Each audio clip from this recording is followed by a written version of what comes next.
रहीम। अस्सलामुअलैकुम। उम्मीद करता हूँ कि तमाम तालिब इल्म खैरियत व आफियत के साथ होंगे।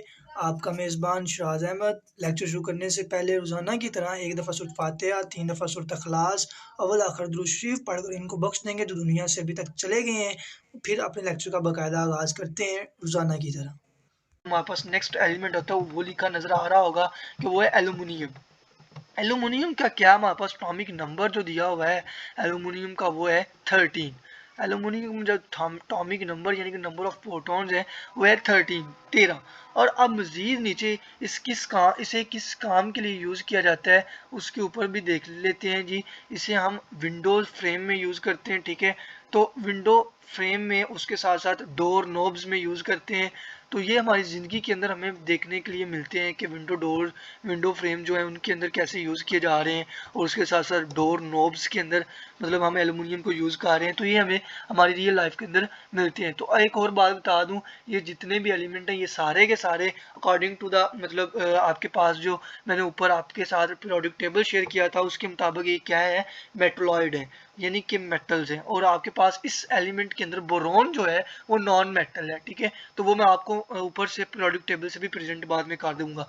अब यहाँ पे मजीद एल्युमिनियम को हम यूज़ करते हैं ट्यूब्स में और उसके साथ साथ केबल में, और एट द एंड आप इसे यूज़ करते हो फॉइल्स में, ठीक है। तो ये मैं हाईलाइट भी कर देता हूँ, ठीक है। ये वाला ट्यूब में, केबल्स में और उसके साथ साथ फॉइल में, ठीक है।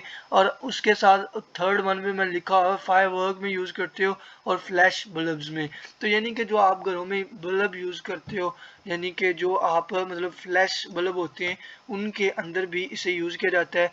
ये आपको आपकी रियल लाइफ में दिखने को मिलेंगे और उसके साथ साथ ट्यूब्स देखने के लिए मिलती हैं और एट द एंड आपको डोर नोब्स मिलते हैं। और डोर नोब्स के साथ साथ आपके पास जो विंडो फ्रेम्स होते हैं, तो ये एल्युमिनियम की आपको आपकी रियल लाइफ के अंदर एग्जांपल मिल जाती हैं। तो यहाँ पे आपको इतना पता चल गया कि आपके पास जो ये होते हैं ये आपकी रियल लाइफ के एल्युमिनियम कहाँ कहाँ पे यूज़ हो रहा है। और एक और बात बताता जाऊँ, जो कार्स होती हैं कार्स के अंदर भी एल्युमिनियम को यूज़ किया जाता है और रॉकेट्स के अंदर भी यूज़ किया जाता है।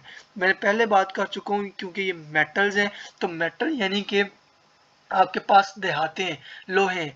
तो ये आपके पास जितनी गाड़ियां बनाई जाती हैं वो एल्युमिनियम की बनाई जाती हैं, रॉकेट्स बनाए जाते हैं तो वो एल्युमिनियम के बनाए जाते हैं, ठीक है। तो इस तरीके के साथ आप इन्हें यूज़अप करते हो। अब इसका जो एटॉमिक नंबर है वो तो मैंने बता दिया। अब मजीद आपको नीचे नज़र आ रहा होगा जो इसका मास नंबर है। अब जो मास नंबर है वो इसका क्या है वो आपको मैं यहाँ पे बता दूँ कि जो इसका मास नंबर है वो आपके पास इसका आता है जी 26.98, ठीक है। तो ये इसका यानी कि number of neutron as well as number of proton दोनों का एडिशन है। तो ये आपके पास इसका मास नंबर है। एटॉमिक मास या मास नंबर बात एक ही होती है। और अगर आपको इसकी इलेक्ट्रॉनिक कन्फिगरेशन नजर आ रही है तो आपको पता चल जाएगा कि ये अब मेरे ख्याल से नज़र आ रही होगी, अब नज़र आ रही होगी। अब यहाँ पे नियोन है, तो नियोन आपको पता है कि नोबल गैसेज होती हैं और नियोन जो नोबल गैसेज होती हैं वो स्टेबल होती हैं। और इसकी जो आपकी इलेक्ट्रॉनिक कन्फिगरेशन है नियोन की आपने ऐड करनी है और उसके साथ आपने 3s2 और 3p1 लगा देने हैं। और जब आप ये करोगे इस तरीके के साथ तो देन आपकी इलेक्ट्रॉनिक कन्फिगरेशन सेम हो जाएगी। तो मैं हमेशा की तरह जैसे मैं पहले बता चुका हूँ, अगर आप जैसे चैप्टर नंबर 2 में आपने स्टडी किया तो अगर आप वैसे करते हो तो आपका वो भी ठीक है, और अगर आप इस तरीके के साथ लिखते हो तो आपका ये भी ठीक है। अब मजीद जो मैंने नीचे लिखा हुआ है एलिमेंट वो है गैलियम। तो गैलियम का जो एटॉमिक नंबर है मेरे पास वो यानी कि नंबर ऑफ प्रोटॉन्स है वो है 31, ठीक है। तो 31 इसके नंबर ऑफ प्रोटॉन्स की हमारे पास तादाद है। और इसके अगर कोई पूछ ले कि नंबर ऑफ इलेक्ट्रॉन की तादाद क्या है देन तब भी आपने यही कहना है कि 31 है। अब मजीद नीचे चलते हैं तो वहाँ पे आपको नज़र आएगा कि इसे कहाँ कहाँ पे यूज़ किया जाता है। एक आप इसे क्वार्ट्ज थर्मोमीटर में यूज़ करते हो। अब क्वार्ट्ज थर्मोमीटर में कैसे यूज़ करते हो, थर्मोमीटर होते हैं, आपको थर्मोमीटर के बारे में बता दूं, थर्म होता है हीट। तो थर्मोमीटर यानी कि हीट को मापने वाले जितने भी आलात होते हैं उन्हें कहते हैं थर्मोमीटर। तो क्वार्ट्ज थर्मोमीटर के अंदर यूज़ किया जाता है। उसके साथ साथ आपके पास कंप्यूटर्स के अंदर यूज़ किया जाता है, ठीक है। ये आपको देखने के लिए मिलता है, कंप्यूटर मेमोरी में गैलियम मौजूद होता है, ठीक है। और उसके अलावा इसकी मैं अलग से पिक्चर भी आपके साथ बाद में शेयर कर दूंगा अपने नेक्स्ट लेक्चर के अंदर, ठीक है। तो यहाँ पे उसके अलावा आपके पास ट्रांजिशन के अंदर ट्रांजिशन लेज़र डायोड्स के अंदर भी यूज़ किया जाता है, एक ट्रांजिस्टर्स के अंदर, ठीक है, ट्रांजिस्टर के अंदर, और उसके साथ साथ आपके पास लेज़र डायोड्स के अंदर।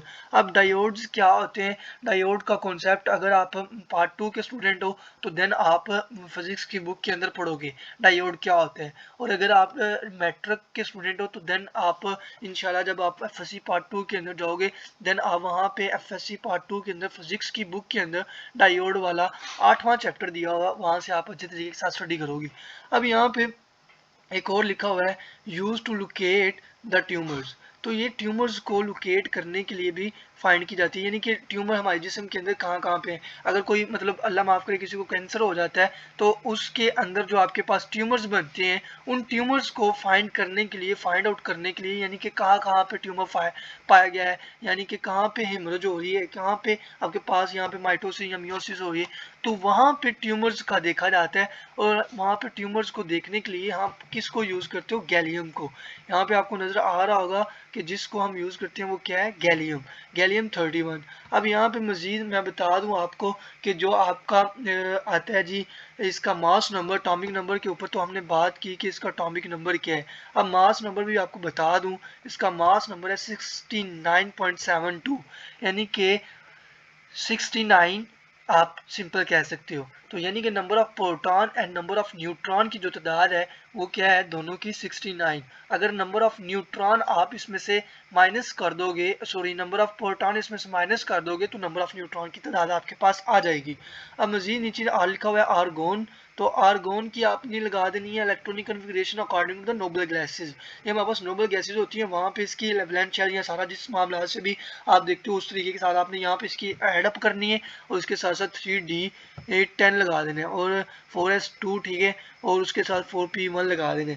तो ये तीन आपने साथ ऐड करने और साथ में आर्गोन लिख देने, तो आपकी इलेक्ट्रॉनिक कन्फिगरेशन सेम आपके ऐसे ठीक हो जाती है। और अगर आप ये वाली नहीं लिखना चाहते तो अगर आपने जैसे पार्ट मतलब चैप्टर नंबर 2 में मैं बार बार बता रहा हूँ ताकि बच्चों को समझ आ सके, बच्चों को ये कन्फ्यूजन ना रहे कि अगर आपने मतलब ये लिख ली तो वो गलत हो जाएगी या वो लिख ली तो ये गलत हो जाएगी, तो ये ऐसे कोई कॉन्सेप्ट नहीं है। मतलब इनमें से कुछ भी लिख लें तो आपका ठीक होता है। तो यहाँ पे आपको समझ आ गई होगी कि आपके पास जो आपका गैलियम है वो आप कहाँ कहाँ पे यूज़ करते हो। एक ट्रांजिस्टर्स में यूज़ करते हो, लेज़र डायोड्स में यूज़ करते हो, उसके साथ साथ कंप्यूटर मेमोरीज में यूज़ करते हो, and use to locate tumours. ये आप मेडिकल के स्टूडेंट हो तो अगर तो फिर आपको अच्छे तरीके से समझ आएगी कि ये जो यूज़ टू लोकेट ट्यूमर्स को लोकेट करने के लिए भी हम यूज़ करते हैं। अब मज़ीद नीचे चल